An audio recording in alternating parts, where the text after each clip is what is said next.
మీద చాలా కాలంగా ఇక్కడ ఫుట్పాత్ మీద రాళ్ళు మొత్తం కూడా పగిలిపోయి పాదచారులకి నడిచే వాళ్ళకి చాలా ప్రమాదంగా ఉంది. చాలామంది ఇక్కడ ఈ సంఘటనలో పడి చాలామంది కిందపడ్డ సంఘటనలు కూడా ఉన్నాయి. ఎన్నోసార్లు అధికారులు తీసుకెళ్ళినా పట్టించుకునే దాఖలాలు లేవు. ఇప్పుడు మన స్థానిక ఎమ్మెల్యే రాఘమయ్య గారి దృష్టికి తీసుకెళ్లి ఈ సమస్య పరిష్కారం అయ్యేలాగా వారిని విజ్ఞప్తి చేయాలని సిపిఎం పార్టీ టౌన్ కమిటీ నుంచి కోరాలని మేము అనుకోవడం జరుగుతాం.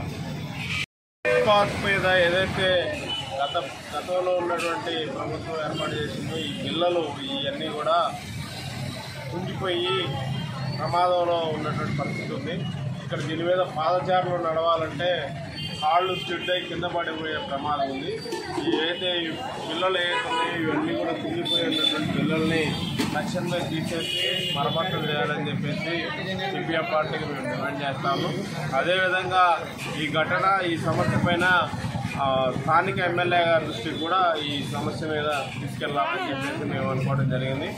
గతంలోనే రాఘమయ్య గారు కూడా విజిటింగ్ చేశారు. ఇక్కడ ఉన్నటువంటి ఇట్లాంటి సమస్య ఫుట్పాత్ మీద ఉన్నటువంటి పిల్లలు ఏదైతే ఇవన్నీ కూడా మరమ్మతుల కోసం తక్షణమే నిధులు విడుదల చేసి ఈ మరమ్మతులు చేయించాలని చెప్పేసి కోరుతాం.